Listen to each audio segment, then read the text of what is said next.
Улсын засгийн газраас төрийн албан доктортой байдлыг хангах, төрийн албан хаагчдын мэргэжшүүлэх багц сургалтыг танхимын болон зайн хэлбэрээр зохион байгуулах үйл ажиллагааг өргөжүүлэх зорилтыг дэвшүүлсэн. Энэ хүрээнд удирдлагын агентийн төрийн албан хаагчдыг мэргэжшүүлэх багц сургалтыг боловсруулж бэлэн болгон хөтөлбөрийг засгийн газараар батлуулан 2019 оны 5 сараас эхлэн тэргүүн эргэсэн түвшинлийн сургалтыг зохион байгуулад байна. Цаашид төрийн захиргааны албан хаагчдаас ах түвшиндийг сургаж төрийн албаны тухай хуулийн хэрэгжилтийг бүрэн хангана. Түүнчлэн төрийн албан хаагчдын сургалтыг сургалт, судалгаа, зөвлөх, үүшгийн тулгуурсан байдлаар зохион байгуулах ажлыг мөн адил амжилттай хэрэгжүүлж байна.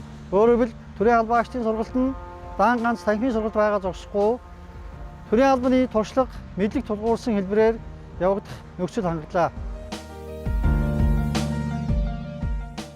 Удирдлагын академи 2021 он хүртэл хэрэгжүүлэх стратеги төлөвлөгөөний нэг үндсэн зорилгоо технологийн дэвшил, кампусын хөгжлийн орчин үеийн хандлагад нийцсэн сургалт судалгааны үлгэр жишээ нөхцөлийг бүрдүүлэх хэмээн тодорхойлсон. Сургалтын орчныг сайжруулах чиглэлээр засвар, тогтчил, хөрөнгө оруулалтын ажлыг гүйцэтгэхдээ байгууллагын төсвийн санхүүжилтээс гадна олон улсын байгууллагын санхүүгийн дэмжлэг, улсын төсвийн санхүүжилт зэрэг боломжит их үүсвэрийг хослуулан ашиглаж байна.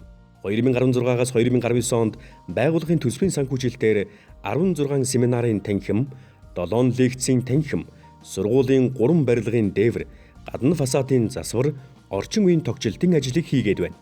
Олон улсын байгууллагын санхүүгийн дэмжлэгээр 2018 онд хичээлийн төв байрны 4 семинарын танхим бүхий нэг жигүүрийг иж бүрэн засварлан тогтчуулах, 2019 оны хичээлийн жилд төрийн албан хаагчдын сургалт судалгааны төв байгуулах төслийг амжилттай хэрэгжүүллээ. Түүнчлэн сургалтын шин тогтолцоог нэвтрүүлэхтэй холбоотойгоор орон нутгаас суралцах төрийн албан хаагчдын дотуур байруулан номын сан, спорт цогцлборын барилгыг шинээр барихаар төлөвлөж, улсын төсвийн санхүүжилттэйгээр барилгын зураг төсвийн ажил хийгдлээ. Сургалтын дэд бүтцийн бусад асуудал болох мэдээллийн технологи, номын сангийн үйлчилгээг сайжруулахад анхаарч, мэдээллийн технологийн оролтыг сургалт судалгааны ажилд ашиглах боломжийг бүрдүүллээ.